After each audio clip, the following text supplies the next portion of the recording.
This is Joy News Prime. Tonight on Joy News Prime, as police in Tema investigate what must have caused a police officer to commit suicide after shooting to death his two children and in-law, the wife has been telling Joy News how he once threatened to kill her for holding back his progress. The National Development Planning Commission says it is taking the lead to ensure the country has a single multi-purpose national ID system in place. Government racing against time to get parliamentary approval for emergency power agreement costing almost $1 billion, but the Mines and Energy Committee is divided over the deal. And in business, British High Commissioner to Ghana, His Excellency John Benjamin, assures of more UK consultations with Ghana in the event of the possible renegotiation of the already existing trade and bilateral relations after the UK pulled out of the European Union. Also in the bulletin, former Member of Parliament for Nkranza acquitted and discharged over charges he was in possession of a forged passport. Also coming up is sports, entertainment and Joy News Interactive. Joy News Prime, Ghana's most comprehensive 2 hours of television news, is also available across Europe on ABN Television. My name is Israel. Stay tuned.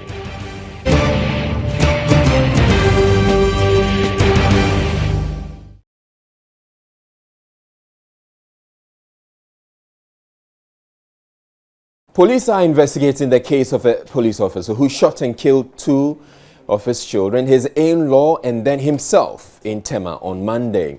Images of the tragedy, which has been widely circulated on social media, has left many in shock as to the motive that would have driven the officer to do such a thing to his own family. The deceased wife has, however, revealed Lance Corporal Wilfred Amuzu threatened to kill her sometime last year for bewitching him and holding back his progress. Beatrice Edu has been to the community where the incident happened and that's the rest of the story.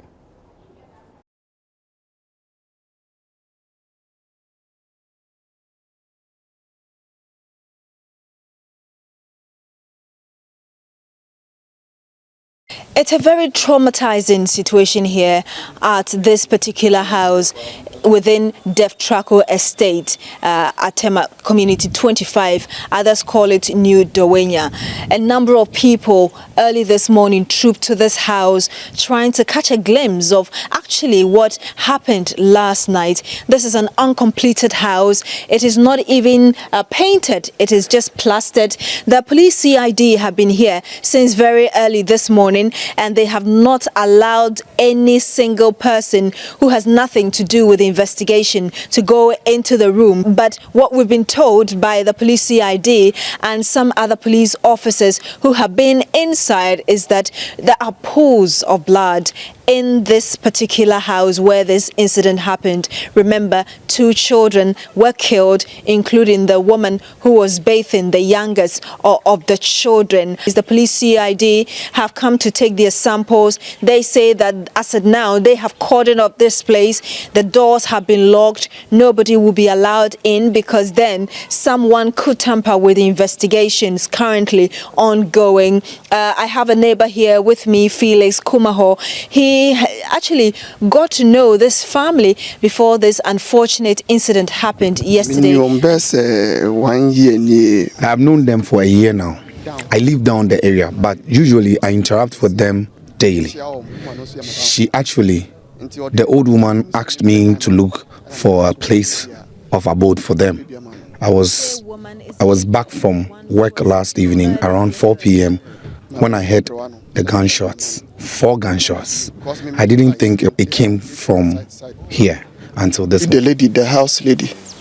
And she said she would not allow you in. Yeah, if you are told that I cannot enter the room, so I didn't bother to enter the place. The widow says the man had threatened to kill her last year. He told me he had been feeling unwell and he claimed it was me bewitching him. I said no. He insisted and forced me to confess after he slapped me. I realized he was very serious and angry, so I did. He used a knife to stab my palm. He locked me in the room, so I won't step out.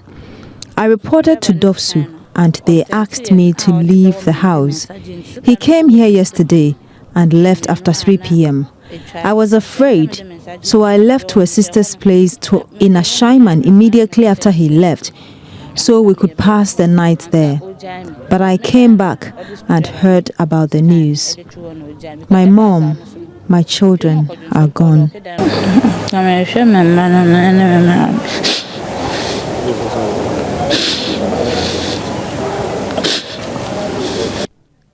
With no mom or children, she says she's been encouraged to look up to God. Beatrice Edu, Joy News, Accra. Well, the public relations officer of the police service, ASP Juliana Obing, has been speaking about the investigations so far. I think that as at this morning, officially we had not put the name of the Lance Corporal who had shot himself and then shot 3 other persons, 2 children, and then his in-law, supposed in-law. The name of the Lance Corporal is Wilfred Amuzu, who worked with the RDF unit, that's the Rapid Deployment Force of the Tama region, is an operational unit. Yes, we still are saying that investigations are still ongoing. To say that it is not early, I don't agree. It's still early yet for us to give, because we haven't gotten that deep into investigation. It is not about us to be fast about the info that we give, but it is for us to come out real good, as in giving you authentic information at the correct time. Now, we've spoken with the wife of, or supposed wife of the deceased and the mother of these children, and she told us that in December last year, the man threatened to kill her because he claimed that she was bewitching him, and it was the reason he was not doing well. Are you privy to that information? Well, this additional information that you have given me, it is not too far away for me to cross-check. I think that from yesterday up until this morning, it's been up and down with your people.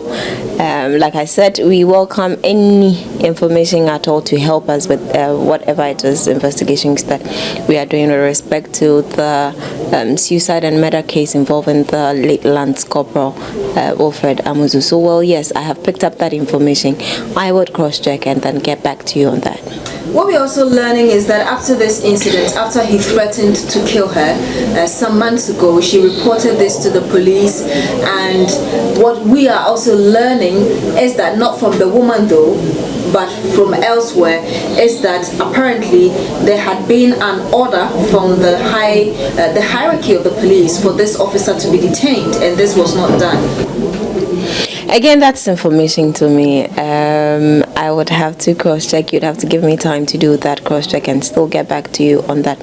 Once it's something you have learned, we can always check. We have the records, which I'm not sure will be hidden from me. And so, yes, I will cross-check that. Again, I will take note of this information, because then it's going to come a long way to help us with the investigative process that we have started. Is there any kind of support that will be given this woman? When you say support, I don't know what you're saying, but then we are treating the woman like we would treat any other woman in that circumstance. And so for now, what we are doing is to make sure that she's giving some form of security. Basically, that's what we're doing for now. No psychological help for her? I think that we need to speak to her. We are talking to her. Like I said, this is an investigative process, so you move from 1 to 2. You don't just move from 1 and then hit 4 or 5. So yes, as we speak to her, if there's a need for us to put her through that psychological, education or enlightenment, yes, why not? We would willingly do that. Beyond government is racing against time to get Parliament to approve an independent power purchase agreement costing almost $1 billion. The agreement between Early Power Limited and government, when completed, will have the capacity to generate 400 megawatts of power. But the terms of the agreement is divided the Mines and Energy Committee, expected to advise the House to approve or reject it. Cabinet had already granted an executive approval for the deal, but a meeting Tuesday morning to get the Mines and Energy Committee to accept it broke down after anomalies were detected in the financial arrangement for the deal. Member of the committee, Isaac Esiama, tells parliamentary correspondent Elton Browe the deal doesn't offer value for money. As we speak now, the concern of many Ghanaians is how to face Dumso. That is the concern of many Ghanaians. The immediate solution is how to face Dumso. Obviously, we are also interested in the long-term solution. That is the point. If you look at this agreement that has received executive approval by His Excellency the President of the Republic, when you read it, His Excellency the President has granted executive approval for put-call option agreement and an emergency power plant agreement for 344 megawatts combined cycle gas turbine power plant in Tema by Early Power Limited, as well as the underlisted modifications in the original agreement. So this is a document that the President has granted approval. We are disturbed, and for some of us, we are always getting disturbed and, of course, not convinced that we have a president who is still interested in condoning such acts that promote corruption. What is wrong with the agreement? My brother, look at, there was an initial agreement, and that figure, or the initial agreement was with regards to 344 megawatts, and that agreement, total amount involved was an amount of $647.7 million. That was the initial agreement.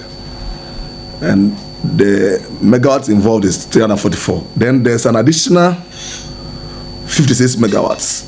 That additional 56 megawatts has shot the figure up to a colossal amount of $953.4 million, close to about $1 billion.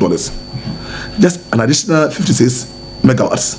See, the original one, 344 megawatts, is costing us $647.7 million. Then just an additional $56 million has added a colossal amount of $305 million to it. Does it make sense? Well, Deputy Power Minister John Jinapor, who has been trying to convince the committee to accept the deal, tells Joy News the deal will be beneficial to the country as the company is expected to produce power for cheaper compared to others in the industry. And let me just set on record that the most important thing is the tariff that you and I, as consumers, will pay. With the 600 thereabouts, the tariff was around 18. We've negotiated and brought the tariff down to 12. And so when this plan comes to be, see that you and I will be paying 18. Today you and I will pay 12. That is a better deal. That is a good job. But when you do that, it means that you must increase the efficiency, go for good equipment, put in place good infrastructure in order to arrive at that tariff. And that is what we are taking from them. We're still appearing before the committee, so I don't want to sound judgmental. But every information they require, every explanation they want, we are willing and determined to explain that to them as a committee.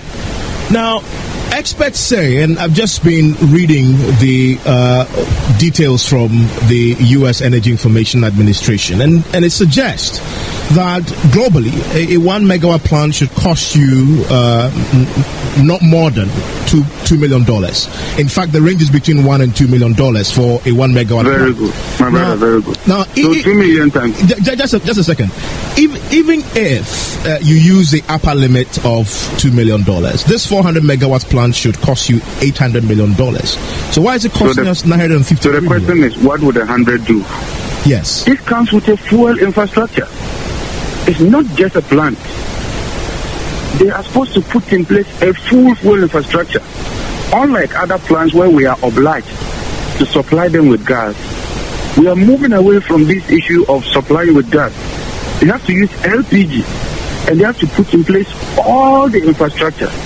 My brother, Google it again, just as you've done with thermal plants, and find out if you put in place an infrastructure with all the necessary tanks and the accomplishments and the pipes and all the other issues and the cost of raising finance, insurance and all that. How much does that come to? So that we'll compare apples with apples and not apples with oranges. But let me once again say that the committee, in my opinion, is determined to investigate this matter to its logical conclusion. And we are willing to cooperate and provide every information and every explanation to the committee. Well, staying with Parliament, almost 8 months after the Quarry explosion in the eastern region that killed one person and displaced many residents of the area, government has yet to act on recommendations by a committee that investigated the tragedy. Joint news sources at the Interior Ministry say the intersectoral committee recommended the mining company AKY Limited be banned from operating in the area for the next 10 years and compensate victims of the tragedy. Government in the white paper is urged to intervene in the welfare of the victims. Joint News is, however, learning the implementation has yet to start. Member of Parliament for the area, Frank Ano-Dompre, describes the development as unfortunate. He spoke with Elton Grobe. What is happening is sad because, if you recall, there was an intersectorial committee which was formed to do an investigation into the happening. Now, a report, I'm told, is out. It went through various stages. As of the last time I made a courtesy call on the Secretary Minister of Interior, I said that the report has been sent to the AG's department to look at the legal underpinnings and to advise accordingly. Now, I'm also told from a very reliable source that the report from the AG's office has gone to the Chief of Staff's office, and basically with a test recommendation that government will have to intervene. First question is intervene in what exactly? Intervene in terms of the welfare of the people who were affected people. Now, I'm still at a loss why government is still holding this report to its chairs. The report is being treated as a secret document. That is strange. Now, if whatever is in that report, first of all, those of us who are affected, and as a member of Parliament for the people of Piabo, who I represent in Parliament, I have the right to know what the content of the recommendation of the committee is. Now, per my own investigations, I have chanced upon part of the report, and it says that the responsibility should be borne to a ratio of 2:1, where a greater responsibility is pushed on to the company involved in the whole disaster. The question is about the capability and the capacity of the company. From our investigation, it's also clear that they cannot bear it all alone. I don't know if that is the reason why government is still holding on to this report. So we need to start from the operation of government making the report public, because you see, all these things I'm telling you is as a result of my own, if you like, clandestine investigation I've conducted. But that shouldn't be the case. A report of a national crisis that has occurred, we don't have to go begging government before government makes this report available. Let me use this medium to call on this administration. If they are under any illusion that as a result of the delay we are going to forget about this matter, then they should think again, because we want to pursue this matter to its logical conclusion.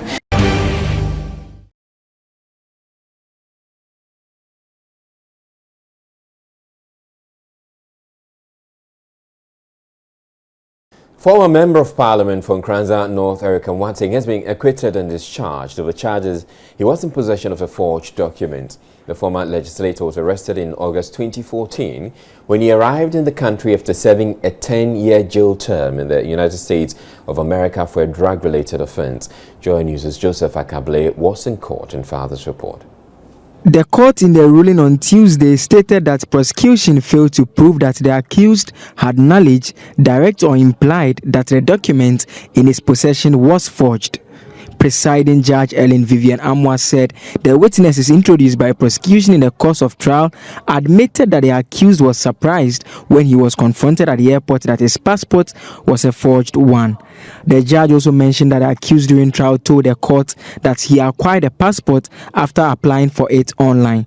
Lawyer for Eric Amwating, Charles Posen, said his client feels vindicated by this ruling. My first reaction basically is first to say that the law has spoken and that we're putting a lot of work, and luckily for us, our client has been acquitted and discharged, and the judgment was really deep, and the court took time to evaluate all the evidence that was before it and concluded that Eric Amwating was not guilty and therefore discharged him. Basically, he's always been worried about the fact that he didn't intend that he would come back to Ghana after serving his sentence to come and face another criminal prosecution. But I kept telling him that he will be fine and that he should just let us go through the motions, and then ultimately we've been vindicated today, and that his ID and the fact that he's never known that he's possessed a forged passport has been upheld by the court. Tuesday's ruling ends the 23-month-old trial. For Joy News, Joseph Akable.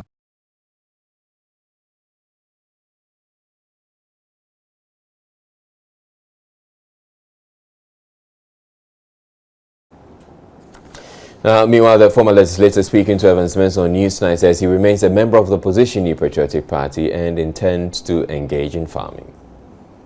In for farming, I'm doing farming today. I have started sowing this cashew. I have mango farm. Actually, I had about 100 acres of mango farm. They got bent. My wife replanted it, and I'm going to continue to do that job. So you're going to farming now? Yes, sir. What's your relationship with the New Patriotic Party now? New Patriotic Party, you see, if you belong to some group, whether you are sick, dead, or alive, you still belong to it. I support NPP. Not because it is a party, but because I want a party that should actually come and help Ghanaians. That's all. Moving on to other stories, the National Development Planning Commission is taking the lead to develop the single multi-purpose national identity card that many in Ghana have been calling for years now. Though the National Identification Authority was established 10 years ago for that purpose, it is yet to achieve that, with several government agencies engaged in printing and issuing their own cards. The NDPC on Tuesday held the first in a series of meetings with the numerous government agencies who will be needing such a multi-purpose national ID on how to bring it to fruition. Ghanaians for the moment have to produce multiple IDs depending on the purpose for which it is required. Amongst the many cards could be a driver's license, one from the Social Security and National Insurance Trust, a voter's registration card, and an NHIS card, just to mention a few. All these cards, of course, are produced at a cost, which many say could be avoided if there existed one national ID. The proponents argue the controversy with the presence of NHIS registrants on the voters' register, which ended up in the Supreme Court, could have been avoided if such a card existed. The meeting of the stakeholders convened by the NDPC seeks to, among others, help the National Identification Authority surmount the many challenges, including funding, which has hampered its work. NDPC Chairman Professor Kwesi Botre says the Commission acknowledges the importance of the national ID in the long-term development of the country. I think that this is the first time in a number of years that the NDPC is actually undertaking a program to develop a long-term national development plan, which we are taking very seriously. Okay. In the process of doing that, we really want, honestly, no recriminations. Okay. Why didn't you do that? And why didn't you? There are institutions that have gone to sleep on the job, obviously. There are other institutions that I'm encouraged by.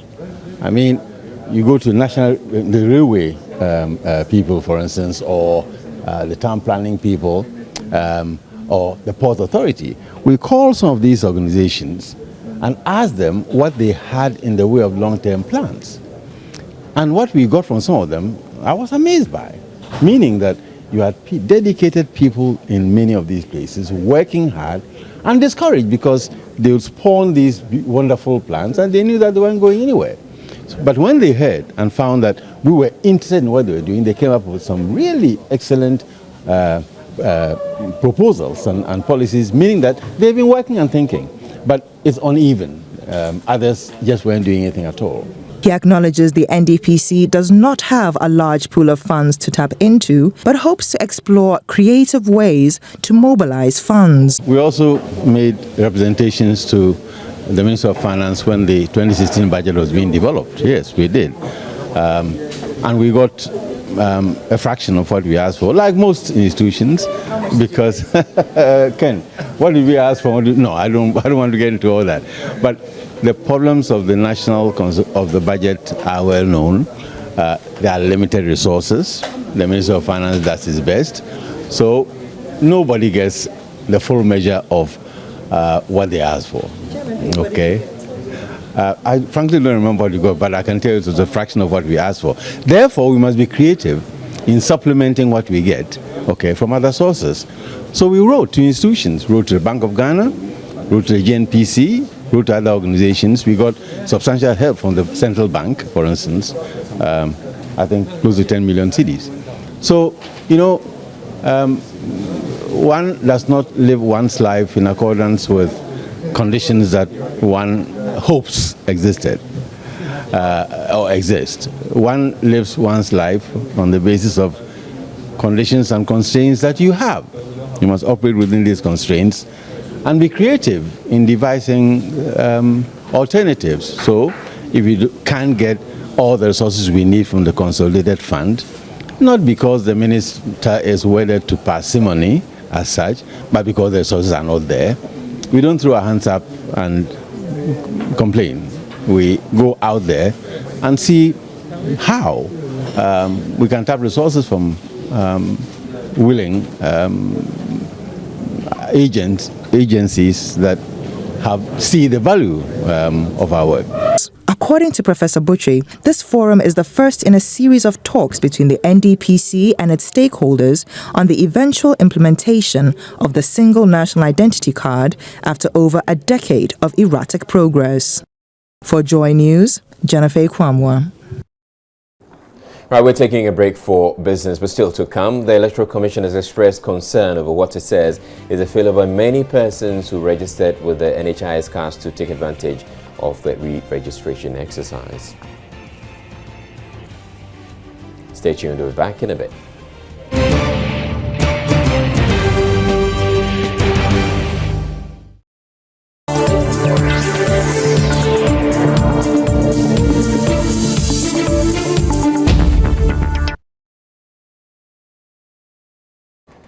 Right, time now for the business news, and Emmanuel Abajuya is here. Good evening to you, Emmanuel. Good evening, Izzy. All right, what's coming up? Well, coming up, the British High Commissioner is assuring that there will be much consultations with the Ghanaian government before any renegotiations of trade deals happens. After Brexit. As far as the Brexit is concerned, especially because now we have to talk about an EPA, an Economic Partnership Agreement with the European Union without without UK. UK, exactly. UK. Right. But you know, all this will have to happen after 2 years because there's kind of a 2-year window before negotiations take off.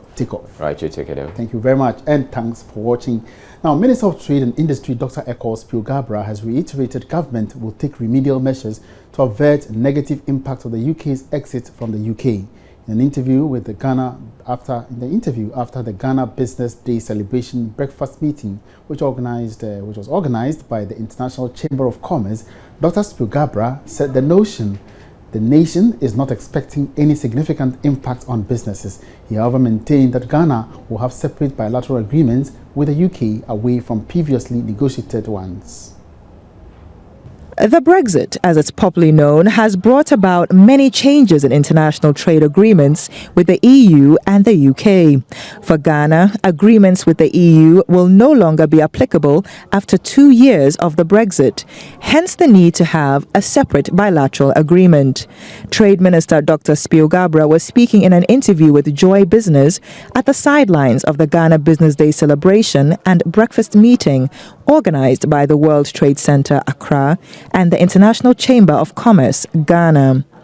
He noted that there are more times ahead for both nations to negotiate a smooth transition and to avoid any impact from the Brexit. The UK does not expect to have any significant change in its relationship with the European Union until the negotiations over their exit from the Union begin. The negotiations have not even begun. And when the negotiations begin, everybody expects that to take at least 2 years for a new agreement to be reached between the British and the European Union.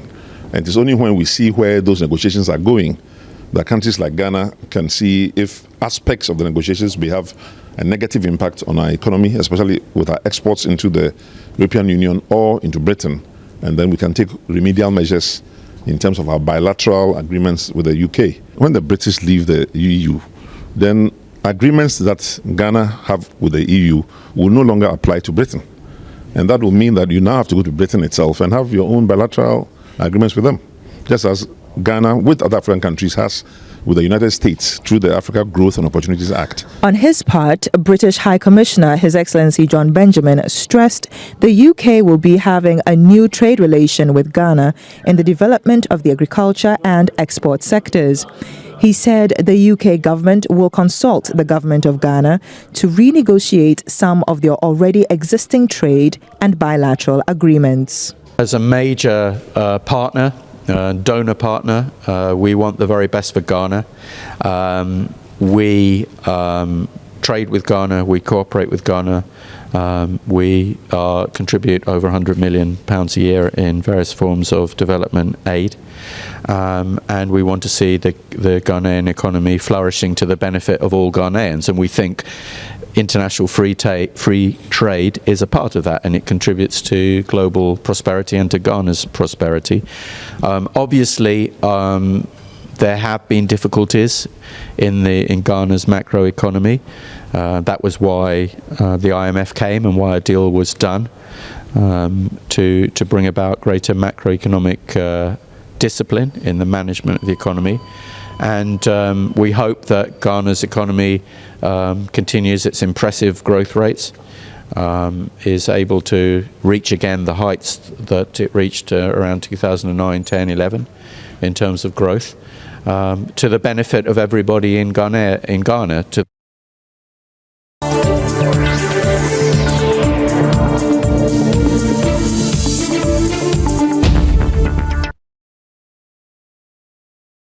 Now, the Electoral Commission has expressed concern over what it says is a failure by many persons who registered with the NHIS cards to take advantage of the re-registration exercise.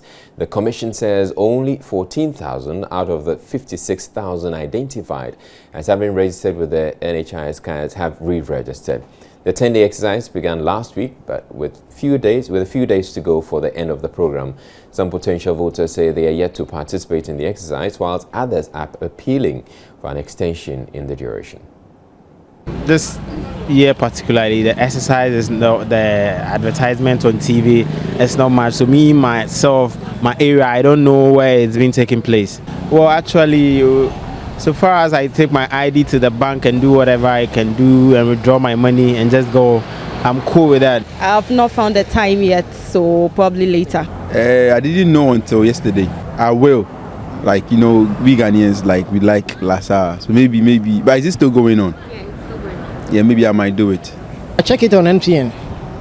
They asked us to test the code, 6363, and I did it, and I received everything on it. So where I'm living and where I registered was too far, so I have to check it on the net. Everybody need to check it. If you are really a Ghanaian, you want to vote, you have to check it. Don't wait till the D-Day, you go there before. No, it's not the best. I went there yesterday morning and they just check it for me.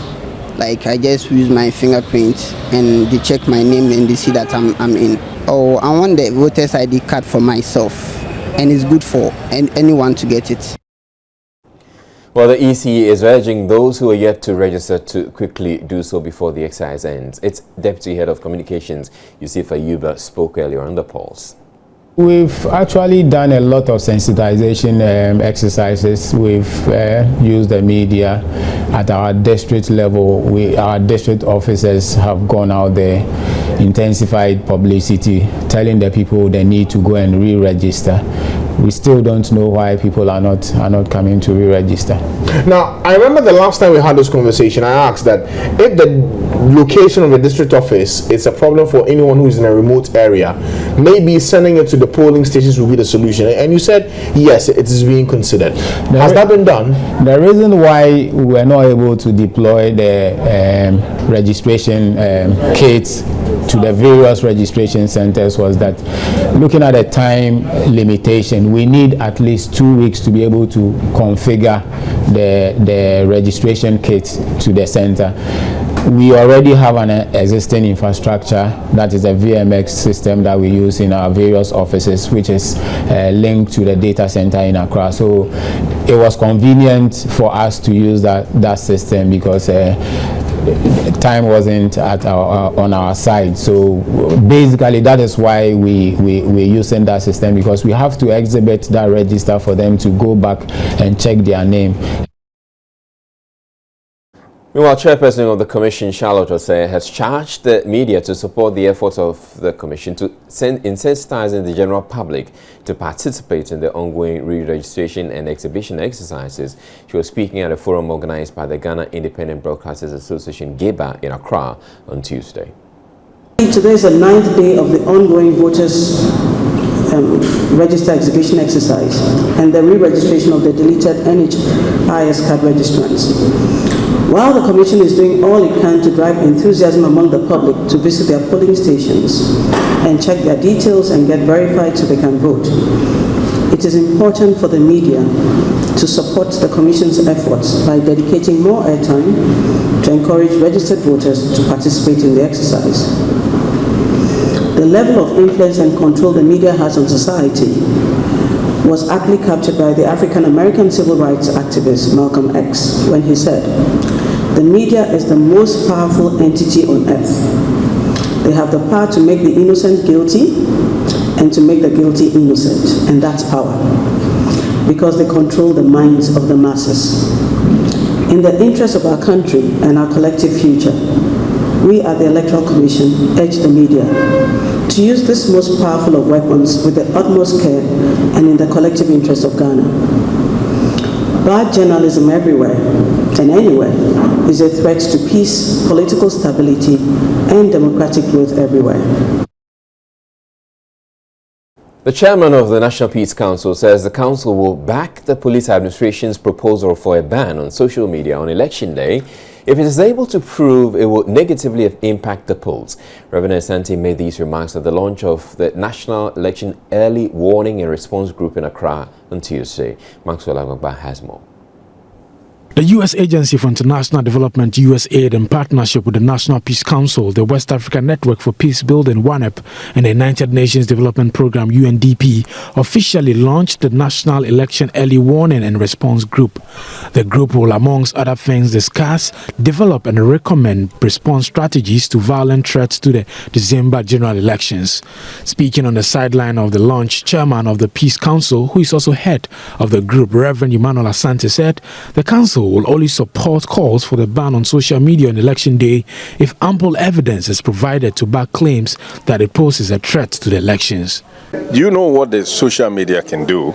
Somebody on the social media can churn out information. They are killing MPP people or they are killing NDC people. It will go viral and you can see what can happen. And so it's a warning to those who control social media to be very careful about the way we use it. Therefore, it's positive. But there are also negative side to it. And this is what he is reacting to. So how do we keep the balance?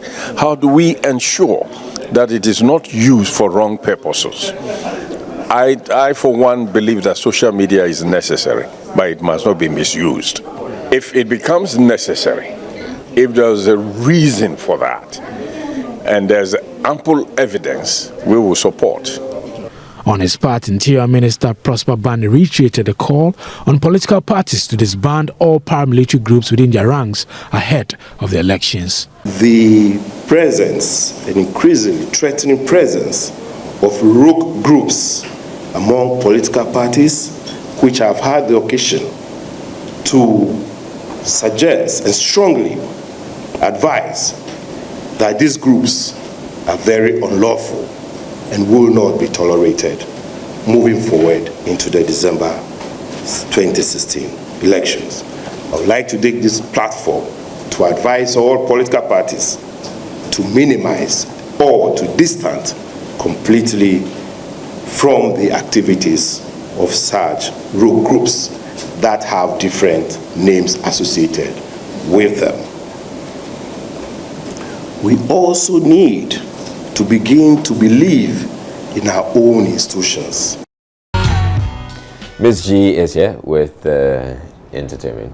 Good Hello, evening to you. Israel. How are you doing? I'm well. Okay. All right. So we're starting off with the dinner that was organized for people in the movie industry by the Deputy Minister of Tourism, Culture and Creative Art, Jifa Gumashi. Yes, she put together. I hope it wasn't another opportunity for people to endorse. Well, I don't think it was, but this time around, you know, the people in the creative art industry have talked severally of how they feel that they are not recognized, you know, for the job and their role in growing the GDP. And so this time around, it was just a way of, you know, making them feel that, you know, they are really appreciated. So the minister spoke to us, and as well as some other actors who were present. This dinner is about celebrating excellence. This dinner is about recognizing the contribution of filmmakers to GDP and also in promoting our country. I feel like it's my place to celebrate them. I mean, would love that we're recognized and celebrated even more, but you want to find out who is doing the celebration, who is recognizing us. And I think that for the government, I mean, of course, the Deputy Minister for Tourism and Culture, for them to, you know, host us, it really adds a lot. For a long time, I think that's what I think, that we've been neglected.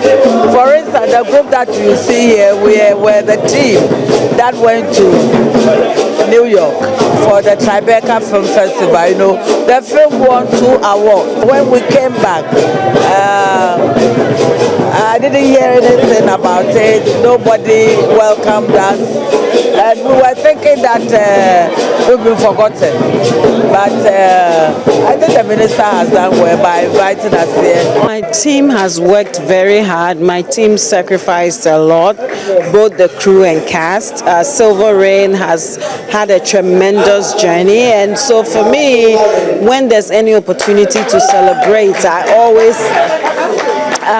always go with my team. Opportunity and platform to say thank you to the Ministry of Tourism and Creative Art and Culture.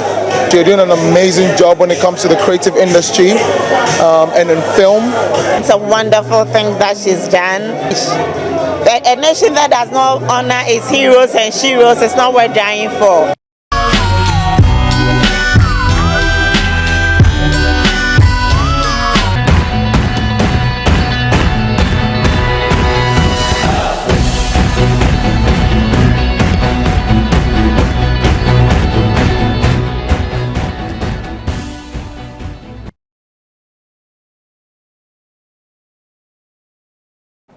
Azar Bediako is here with the sports. Good evening to you. Evening, Israel. Bad news for Ghana because the Premier League referee, Emmanuel Offa, is dead. He was knocked down by a car in the Duke near Koforidua in the eastern region of Ghana.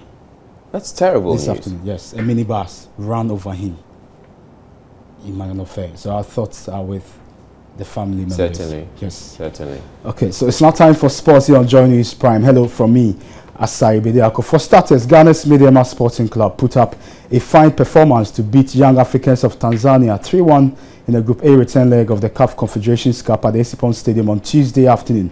It was the first win for the Mauves and Yellows in the competition. Daniel Amwa scored the first goal in the 7th minute, but Malik Akowa squandered a wonderful chance to double the lead as he missed a penalty. Abbas Mohammed came to the rescue of the midfielder by scoring the second goal.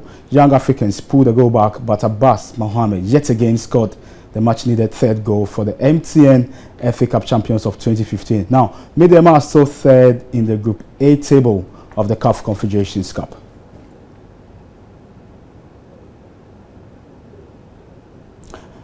Now to the Ghana Premier League, and board member of Accra House of Folk, Fran Nelson, has revealed the rationale behind the board's decision to appoint Strategy Committee Chairman Vincent Odotoisoa as the acting managing director of the club. Mr. Nelson was speaking with my colleague Benedict Owusu on the Pulse on Tuesday. Well, Vincent Odotesoa is our chairman for the strategy committee, and we all looked at it and said, look, there's still time, he has time to do it, and I think we can do it very well. So for us, the seriousness Accra Folk is looking at, we're not just looking at doing business in Ghana. We're trying to look business outside the world. So we must be able to convince the business world outside to tell them that this is a serious because I mean, we travel in and out, we meet corporate institutions, people who are interested in the club. But your structure equally must show that discipline that you're a serious club. So appointing Sowodote into the acting managing director of Accra is one of the models that we think that will help us to leverage and be able to show to the world that at least this is a serious campaign, that at all times you have somebody to lay. And yes, as a committee, we are working effectively. Nothing was missing. He's a member of the committee. I mean, you just made mention of the committee. I mean, he is the chairman of the strategy committee, and now a new role as managing director. Don't you think that's too much of a work for Odote? Well, I don't think it's the same job we're all doing. We are the strategy committee still doing the work. We're all working together, but at the end of the day, it's just a change of leader, a change of name, or a change of position in terms of name. We decided, okay, we will not want to, because there are so many questions. People say, I mean, in terms of, you have the board chairman, you have board of directors, who are the managing directors of the club. You find that question a very difficult question to answer. And also, look, all of us cannot be acting at the same time. We cannot have 4 people acting as managing director. So let one person do the job.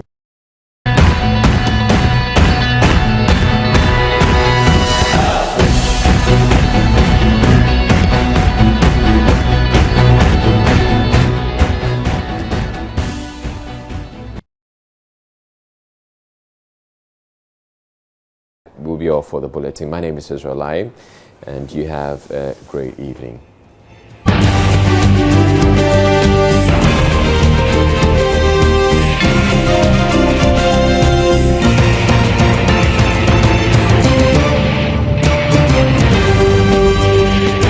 This is Joy News Prime.